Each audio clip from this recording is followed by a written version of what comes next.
Hipon Budol, nakipagkulab nga kay Ryan Bang na magpapatunay na hindi totoo ang binabalita tungkol sa kanila ni Willie Revillame.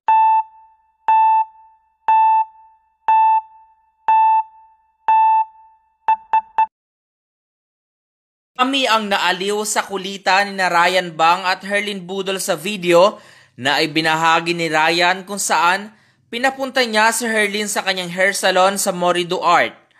Isang stylist mula sa Gangnam ang umasikaso sa bagong hairstyle ni Herlyn.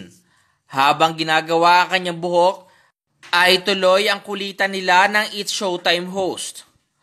Pinakiusap at pinakita din ni Ryan Bang sa ina niya si Herlyn sa pamamagitan nga ng isang video call. Marami naman sa mga netizens ang naaliw sa kwelahang kulitan ng dalawa. Narito ang ilan sa mga komento. Cute nila tignan, sana meron sila movie. Super nakakatawa talaga. Interesting ang collab nyo. Love the result of her hairstyle too. Yung tawa ko, may kasamang kilig, parang bagay. More collab please. Sa collaboration nga ni Ryan Bang at Herlyn Budol, ito ay nagpapaktunay na hindi nga totoo ang balita tungkol sa kanila ni Willie Revillame. Dahil kamakailan lamang, nagsalita na at nilinaw ni Wawawin Tutok to Win host Willie Revillame ang intrigang nabuntis niya si Hipon Girl Herlyn kaya nawala ito sa programa. Sa episode ng programa nitong Webes, sinabi ni Kuya Will na fake news ang naturang intriga na lumabas sa social media.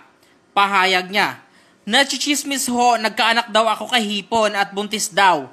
Hindi totoo yan, puro fake news ang ginagawa nyo. Pati kay Chris Aquino, mahiya naman kayo.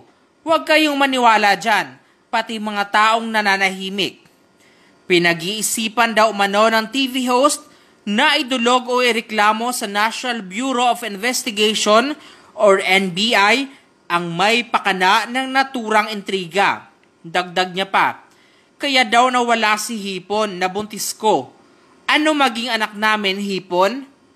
Paalala pa ni Kuya Will, maraming fake news ang kumakalat ngayon kaya dapat huwag basta-basta maniniwala agad ang mga tao. Kaya nga agarang nilinaw ni Wawawin Tutok to Win host Willie Revillame ang intriga na nabuntis niya si Hipon Girl. Kaya naman nagbigay nga ng mga pahayag ang mga netizens. Anila, "Walang problema yan Willie kung nabuntis mo si Hipon. Babae naman siya, lalaki ka naman, tas single naman kayong dalawa. E di ko buntis, panindigan nyo, ganun lang yun eh." Dagdag pa ng iba, "Si Hipon buntis, active na active si Hipon sa mga vlogs, may madami lang na views kahit manira gagawin talaga."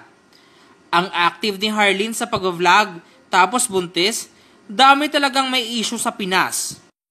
Kung nabuntis, ano problema nyo? Nagsiselos kayo. Hayaan nyo mga intriga na mayaman naman yan si Willie. Kaya niya naman yan, tao talaga oh. Pinoy na Pinoy talaga, chismosa at chismoso. Ayon pa nga kasi kay Kuya Will, gumagawa nga ng kwento ang nagpakalat ng nasabing balita upang masiraan lamang sila. At kung makikita nga sa mga social media, ay aktibo si Herlyn Budol sa pag-upload nga ng video. Kamakailan lamang ay meron silang latest vlog kung saan nagkulab sila ni Ryan Bang. Makikita nga talaga na fake news o hindi totoo ang mga sinasabi sa balita. Ano ang masasabi nyo dito sa pagsalita ni Kuya Will tungkol nga sa mga balibalita na nabuntis umano niya si Hipon Girl? I-share mo na ang iyong opinion.